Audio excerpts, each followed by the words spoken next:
एक गांव में एक व्यक्ति अपनी पत्नी और पुत्र के साथ रहता था। जहां वह और उसकी पत्नी नम्र स्वभाव के थे, वहीं उनका पुत्र बहुत गुस्सैल था।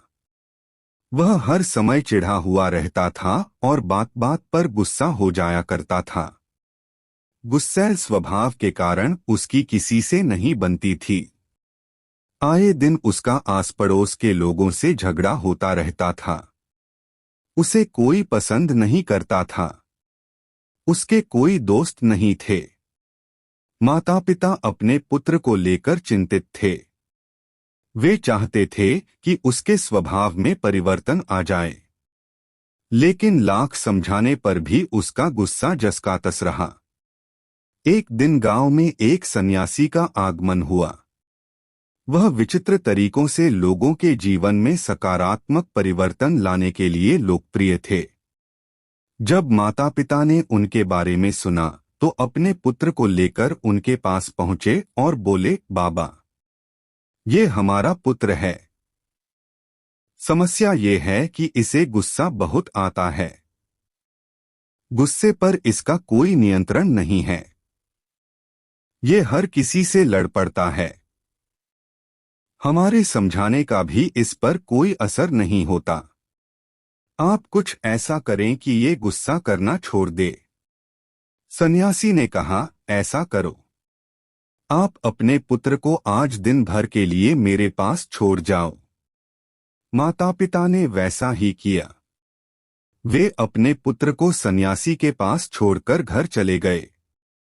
सन्यासी ने लड़के से कहा, पुत्र, मैं तुम्हें एक काम देता हूं, क्या तुम वह करोगे?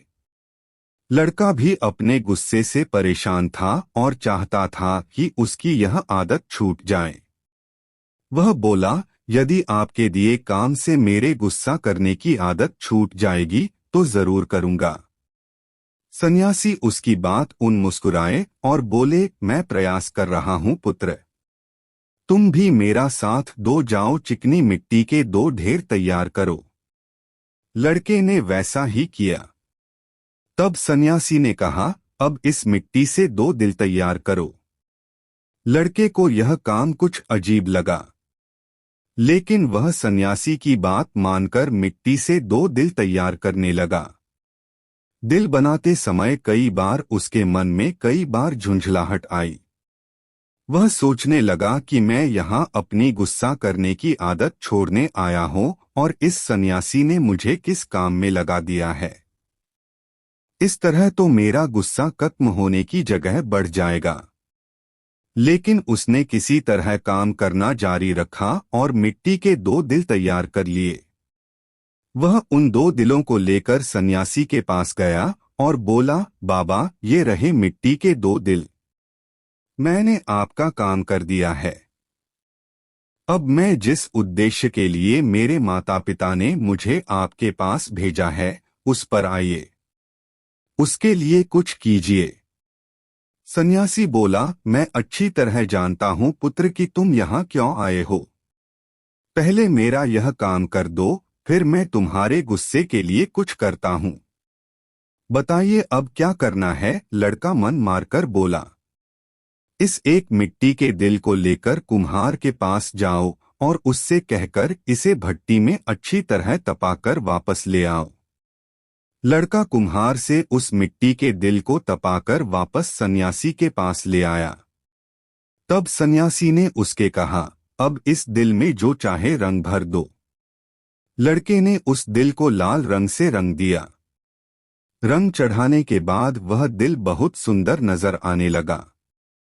लड़के ने जब अपने दिन भर की मेहनत से तैयार उस दिल को देखा तो बहुत खुश हुआ और सोचने लगा कि सन्यासी बाबा से कहकर मैं इसे अपने घर ले जाऊंगा और अपने कमरे में सजाऊंगा।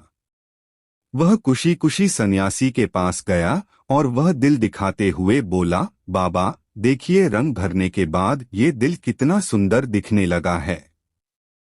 हाँ, ये बहुत सुंदर दिख रहा है।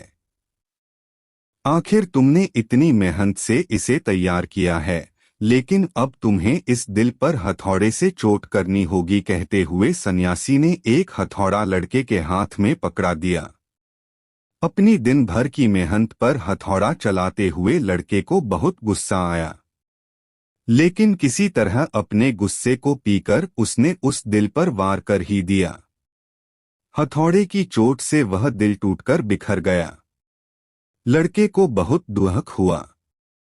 वह बोला, बाबा, मेरे दिन भर की मेहनत बर्बाद हो गई। लेकिन सन्यासी ने उसकी बात पर ध्यान नहीं दिया और मिट्टी का बना दूसरा दिल उसे देते हुए कहा, अब इस दिल पर भी हथौड़े से वार करो। लड़के ने वैसा ही किया, लेकिन हथौड़े के वार से उस दिल पर हथौड़े का निशान उभर आया, लेकिन वह टूटा नहीं। लड़का आश्चर्यचकित होकर कभी उस दिल को तो कभी सन्यासी को देखने लगा। वह सोचने लगा कि मेरे माता पिता मुझे किसके पास लेकर आ गए। ये सन्यासी बाबा तो मुझे पागल लगते हैं। वह बोला, मेरा पूरा दिन यहाँ बेकार के काम में चला गया। अब मैं यहाँ एक क्षण भी नहीं रुकने वाला। मैं जा रहा हूँ। ठहरो, सन्यासी ने उसे रोका। आज दिन भर तुम्हें जो काम किया उसका वास्तविक अर्थ तो समझते जाओ। लड़का ठिठक गया। सन्यासी उसे समझाते हुए कहने लगे, पुत्र, जिस मिट्टी के दिल पर तुम काम कर रहे थे वह वास्तविक दिल का एक छद्म रूप था। जैसे तुम मिट्टी के दिल को आग की गर्मी में तपाया, वैसे ही अपने दिल को भी क्रोध की भट्ठी में तपाते हो। तुम्हें ऐसा लगता है कि इस तरह तुम इस दुनिया के समाने मजबूती से खड़े हो, लेकिन ऐसा नहीं है। जीवन रूपी हथौड़े का एक वार भी तुम्हारा कठोर हो चुका दिल झेल नहीं पाएगा और चकनाचूर हो जाएगा। ऐसे में तुम संभल नहीं पाओगे। जीवन के दुख दर्द को सहन करने के लिए तुम्हें अपना दिल नरम बनाना होगा। तब जब भी उस पर कोई दुख आएगा, उस पर कुछ समय के लिए असर जरूर होगा, लेकिन वह टूटेगा नहीं, बल्कि कुछ ही दिनों में संभल जाएगा। क्रोध जितना नुकसान दूसरों का करता है, उससे कहीं अधिक तुम्हारा स्वयं का करता है। इसलिए क्रोध करना छोड़ दो, अपने दिल में प्रेम और क्षमा को स्थान दो, उसे विनम्र बनाओ। लड़के की आंखें खुल चुकी थी। उसे सन्यासी को वचन दिया कि वह अब से अपने क्रोध पर काबू रखेगा और अपना व्यवहार सुधारेगा। सीख: क्रोध जितना नुकसान दूसरों का करता है, उससे कहीं